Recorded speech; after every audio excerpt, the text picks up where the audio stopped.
এটা সুজুকি গাড়ির FI filter এবং ফুয়েল পাম্প। এটাকে আমরা পরিষ্কার করে দেবো। এই লোকটা এখনো গাড়ি কেনার পরে এর ভিতরে দেখেন অবস্থা, গাড়ি কেনার পরে এটার কখনো করা হয়নি, ফুয়েল পাম্প ওয়াশ করা হয়নি। আমরা এটাকে খুলবো, এখন খুলে দেখাবো কী অবস্থা ভিতরে।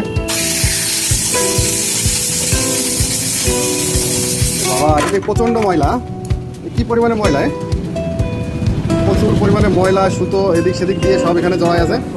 জলটা ধরে গেছে ময়লা। দেখেন এই গাড়ি আছে আপনার যখন 60-এর উপরে চলে তখন গাড়িটা ধাক্কা মারে, এই কারণেই ধাক্কা মারে, এই ময়লার কারণে। যদি এরকম কখনো হয় তাহলে আপনারা অবশ্যই এই ফিল্টারটাকে পরিষ্কার করাই নেবেন। যদি আপনার 60-এর উপরে ওঠার সঙ্গে সঙ্গে ধাক্কা দেয় তখনই আপনারা এইটাকে ক্লিন করাই নেবেন WD-40 দিয়ে। ক্লিন করার পরে আপনাদের আবার দেখাবো এটা পরিবেশ কী করলাম। ফিল্টারটা বের করে নিচ্ছি, দেখেন পুরোপুরি দুই সাইডেই, মানে এর ভিতরে মোটরের ভিতরেও দেখেন প্রচুর পরিমাণে ময়লা ঢুকে গেছে। আমরা এবার এভরিথিং অল ক্লিন করব। এই সাইডেও প্রচুর ময়লা দেখেন। এই যে WD-40 এটাকে আমরা এখানে দেবো। দেখেন গেঁদা হয়ে যাচ্ছে, যে গেঁদা হয়ে যাচ্ছে, ক্লিন হয়ে যাচ্ছে, ময়লাটাও ক্লিন হয়ে পড়তেছে নিচে দিকে। গামলার মধ্যে দেখেন ময়লা কীভাবে পড়তেছে। অবশ্যই আপনারা যখন 10,000 কিলো চলবে তখনই এই ফিল্টারটাকে ওয়াশ করে নেবেন, তাহলে গাড়িটা কিন্তু ভালো চলবে এবং সুন্দর চলবে। ক্লিন করার পরে দেখেন কত স্বচ্ছ হয়ে যাচ্ছে, আস্তে আস্তে ক্লিন হয়ে যাবে। দেখেন পরিষ্কার হয়ে যাবে। এখানে পরিষ্কার করার পর সেটিং করে দেবো।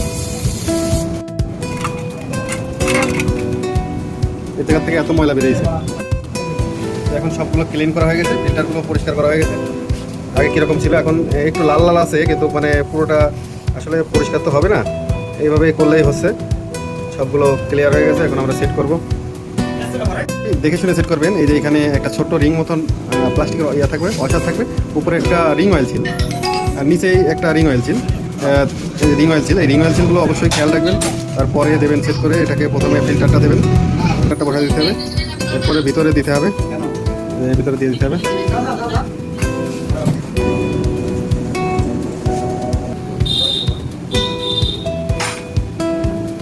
সেট করা কমপ্লিট হয়ে গেছে। অবশ্যই আপনারা এটাকে লাস্ট পর্যন্ত সেট করা দেখবেন এবং এটার লাইনগুলো অবশ্যই দেখে রাখবেন। যদি কখনো এটা লাইন ঘুরে যায় তবে তেলের মিটার এবং আপনার ফুয়েল ইঞ্জেক্টর অনেক সময় রানিং হয়ে থাকে। অবশ্যই এটাকে এইভাবে দেখে মিলিয়ে দেবেন। ধন্যবাদ। ভিডিও ভালো লাগলে অবশ্যই লাইক, কমেন্ট, শেয়ার করবেন।